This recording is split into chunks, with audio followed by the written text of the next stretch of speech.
данное время мэрия города Бишкек совместно с Министерством энергетики Кыргызской Республики рассматривается проект по модернизации и вводу в эксплуатацию котельной Бишкек-Сельмаш, которая располагается на пересечении улицы Фучка-Товарная. Данная котельная находится на балансе мэрии города Бишкек. Сейчас в настоящее время Министерством энергетики проводится технико-экономическое обоснование инвесторами в целях проведения данного ТЭО.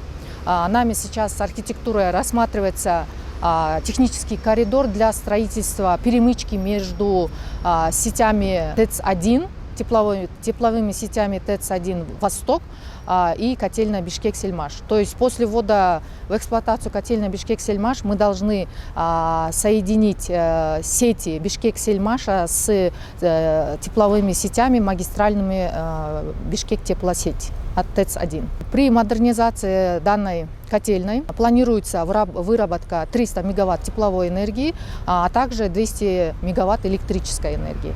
Как раз данное мероприятие позволит покрыть дефицит